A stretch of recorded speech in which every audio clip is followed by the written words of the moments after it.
para mí es un tema fundamental. La identidad es aquello que permite que nosotros políticamente podamos definir a un pueblo y a otro. La identidad es aquello que nos permite identificar a una persona de otra y por supuesto una implica de otro. Las personas valiosas, los pueblos valiosos y las obras valiosas son aquellas que tienen una identidad, aunque sea una identidad controvertida. Es decir, las identidades depende, no podemos negar una identidad, pero él puede leer la identidad de alguien desde un signo ideológico distinto al mío y por lo tanto esa identidad para él será negativa y para mí será positiva o viceversa.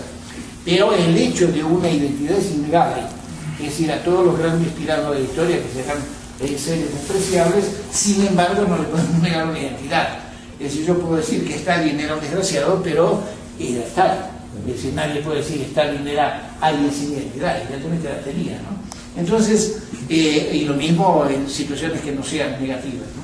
Entonces quiero decir que cuando nosotros generamos una estructura social rica en identidades, estamos generando una estructura social rica en opciones válidas, porque las identidades siempre son opciones válidas en cualquiera sea la característica que tenga, sea una identidad política, sea una identidad histórica, sea una identidad física o de cualquier tipo.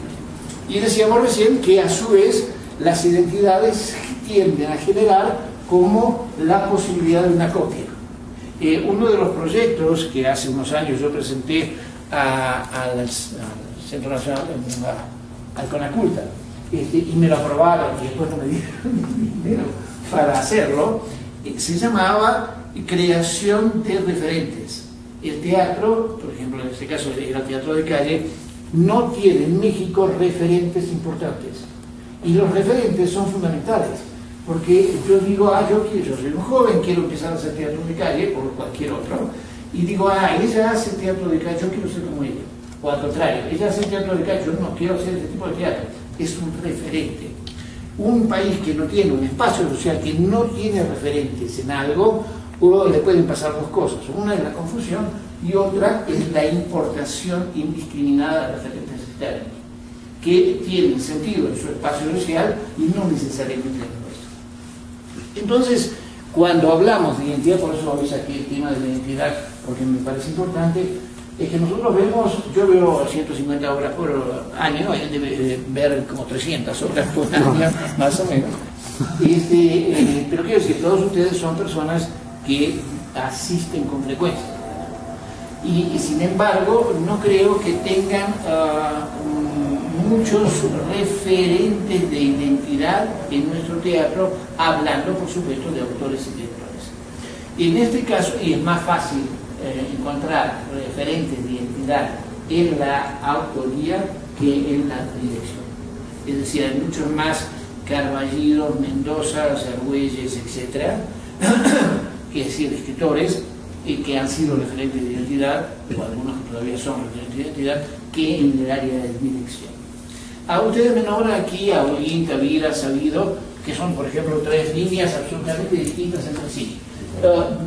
Creo que, bueno, en el caso de Tavira no me queda ninguna duda. En el caso de Sabido y de Holguín podría ser discutible. Pero no importa, porque no viene al caso que sea discutible o no. Lo que es interesante es que nosotros cuando hablamos de identidad y cuando vemos un espectáculo que tiene una identidad, podamos encontrar por qué aquí está esa identidad. ¿Cuál es el elemento que caracteriza esa identidad? Porque la caracterización de la identidad es lo que nos permite encuadrar la poética del creador, cualquiera sea. Entonces, yo creo que en el caso, bueno, acá la lista podría ser más larga, naturalmente, y por supuesto, contener a Viqueira, ¿no? Sí, bueno, a Viqueira. Ahora, a mí no me interesaría esto, pero sí me interesaría que si Viqueira para nosotros es una estructura de identidad, y para mí eso lo hace especialmente importante, yo me reí con Sabido porque Sabido para mí es un elemento creador contradictorio, es muy amable conmigo, siempre me ha tratado muy bien, pero es un elemento contradictorio, es una persona muy culta, es una persona de gran conocimiento teatral y es una persona que hace teatro comercial. Y se produce como una contradicción porque el teatro comercial no es un teatro de identidades. El teatro comercial es un teatro de consumo, y es otra cosa completamente distinta. La identidad es la del creador, y lo que intentamos que desde acá ver 20 personas subir a 200 es que el público tenga una identidad. La identidad del público para nosotros es fundamental, porque un público con identidad es aquel que es capaz de dialogar con el creador de igual a igual. Sino de lo contrario, el creador no tiene interlocutor válido, lo que tiene es consumidores de su producto. Y ese consumidor de su producto se transforma en un fetiche, es decir, en alguien a criticar, ¿no? Es alguien que produce, que sí. Es alguien a criticado que saca un producto de manera verticalista. Entonces es muy importante que haya identidades entre los creadores y a su vez una fuerte identidad en el público que permita ese diálogo de confrontación que hace que el creador se nutra no solamente de sus fantasmas, no solamente de sus deseos, de sus pasiones, sino también de las de su espacio social. Se entiende que siempre cada uno de nosotros conlleva en su obra, cualquiera sea la obra que haga, una enorme parte de ese espacio social. Nosotros cuando hablamos de nuestras ideas personales, en realidad estamos hablando de nuestras ideas sociales. Nosotros creemos tener una gran capacidad de identidad cuando en realidad es mucho más pequeña, y la mitad de lo que yo digo y gusto es en realidad el gusto de mi tiempo, es el gusto de mi sociedad, es el gusto de mi clase social, y yo lo asumo acríticamente y no lo advierto como el espacio del pensamiento de mi tiempo o lugar. Mi contribución es siempre muy pequeña. Pero es evidente que la posibilidad de una identidad que se teje en conjunto entre los creadores y el público generaría un teatro mucho más sólido y seguramente mucho más sustentado en su relación con el Estado y con la producción. En el caso de Viqueira, entonces, uno de los primeros elementos que debemos reconocerle a Viqueira, más allá que nos guste o no nos guste, ya sabemos que el gustar o no gustar no habla de la calidad ni tiene ninguna importancia. Bueno, no tiene importancia para todos menos para la persona. Si mis gustos son muy válidos para mí.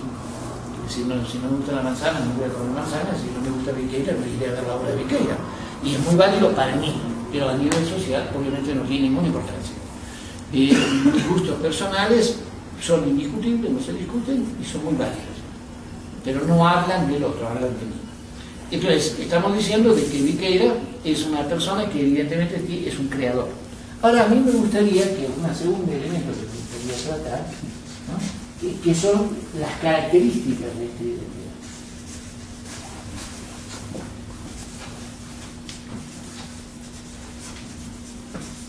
Esa característica de identidad. Esta característica de identidad podría constituir la poética del creador. Pero podríamos, sin entrar en demasiadas complejidades formales y conceptuales, podríamos decir que una de las importancias es detectar la identidad, pero otra de las importancias es detectar en qué consiste esa identidad. Y eso es algo importante, porque muchas personas que nosotros conocemos son anodinas, pero hay personas que conocemos que no son anodinas, pero son inatacables. Y en el hecho artístico debemos poder aferrarlo y debemos poder nutrirnos para poder ver qué pasa con eso. Entonces yo me diría, ¿cuáles son, según ustedes, las características de identidad de Richard Viqueira?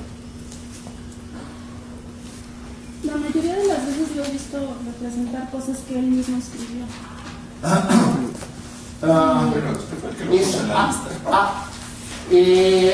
Sí, podría ser. Por ejemplo, vamos a poner un nombre de eso. Es autorreferentes. Es un creador. Autorreferente. ¿No? Autorreferente, bueno, es interesante. Sampson Wilder decía, pinta bien tu pueblo y pintarás el mundo. Es decir, que la autorreferencia es muy válida cuando sé dar un paso más. Digamos, el caso clásico de la literatura es Marcel Proust, que ya lo hemos mencionado. Marcel Proust tuvo una vida absolutamente anodina, estúpida e intrascendente. se la pasaba de la casa de la princesa a la casa de la duquesa, de la casa de la duquesa a la casa a un prostíbulo. A él le gustaban mucho los prostíbulos, le gustaban mucho los prostíbulos masculinos, y en Francia había unos cuantos, en su época. Y supongo que también hoy, pero digamos, en su época lo sabía. Pero su vida fue totalmente intrascendente, absolutamente intrascendente. Y llegó a una edad determinada y de golpe se dio cuenta de que su vida se había perdido, que no había hecho nada más que cortejar situaciones sociales, ir a tomar té y vivir en una especie de brillante mediocridad.